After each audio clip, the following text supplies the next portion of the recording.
Jake Brown is a world-class skateboard competitor, putting it all on the line and on the ramp every day. At the 2007 X Games in Los Angeles, he needs every bit of skill he can muster to make history and win the gold. His planned program is the Mega Ramp event, back-to-back 360s or a 720 jump. Launching off the towering 65-foot ramp, pulling 2 complete revolutions in midair, and landing safely. It's never been done before in competition, but that could change tonight.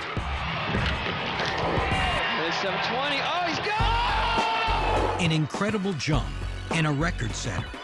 The crowd is slack-jawed, along with the builder of the Mega Ramp, John Tyson. I saw that and I was going, he's going to this contest. There was a big party going on the deck when he landed that 720. I mean, it was phenomenal.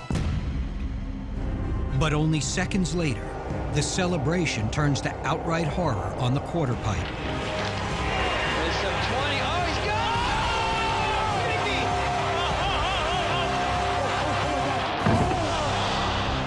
gone! A medical team rushes to Jake's side, but he remains motionless. It was horrific. I mean, there's nothing, I can't put words into what we just witnessed. It was, you know, it's in a bad car crash. You know, you don't want to see that. You wake up in the morning and want to go see your friend kill himself.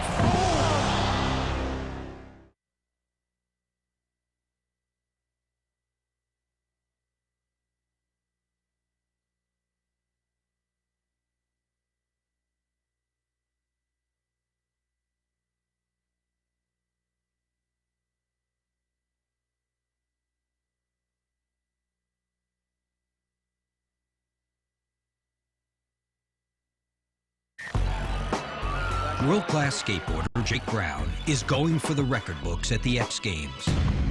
Launching off a 65-foot ramp and rotating 720 degrees in midair.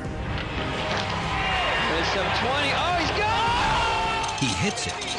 Then the unthinkable happens.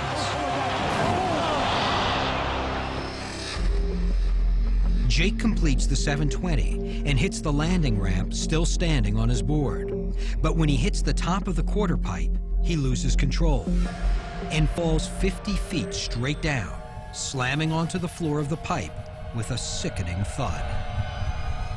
Oh my God! It's like falling out of a 6-story window, literally knocking him out of his shoes.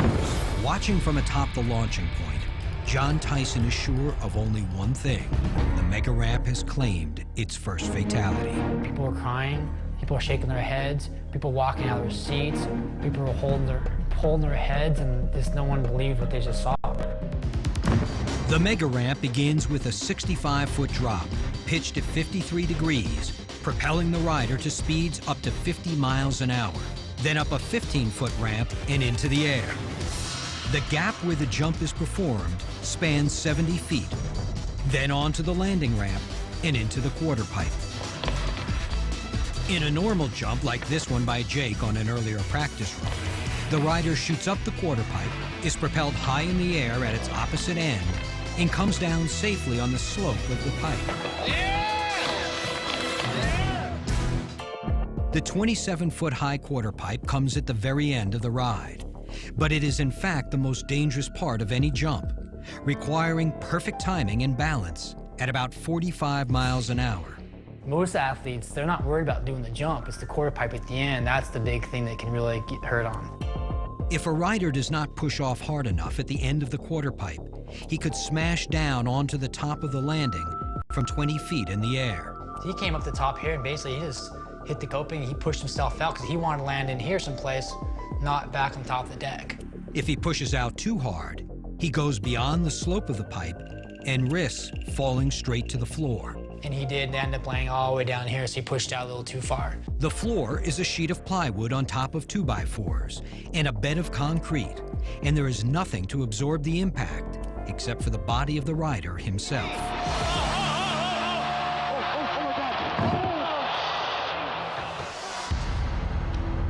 Protective gear is minimal. Like most riders, Jake wears a helmet with knee and elbow guards. It's usually enough, but not today. Oh man, that was the heaviest slam we've ever seen. Jake remains on the floor, unresponsive, for nearly 10 minutes. Gentlemen, we do have the best medical staff in the business. And then perhaps the most shocking part of this performance. Jake Brown gets to his feet and walks off the ramp. From a fall that by all rights should have left him paralyzed or worse. He is walking right now after that slam. The man fell from the sky over 50 feet. Unbelievable. The extent of his injuries? A fractured wrist and vertebrae and contusions to his lungs and liver. I remember hitting my feet, and I was just out cold straight away. Jake says the trouble began with an off-center landing on the ramp, threatening to send him on a bad approach up the other side. The board slips to the left. Jake tries to correct, but it's too late.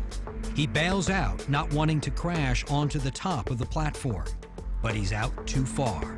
As I was going up and going out and out, when I was at the peak of my air, I was just like, you're in big trouble here, so you might want to try and think of an escape plan or whatever. It looks like a wild freefall, but in fact, Jake is calculating his odds all the way down.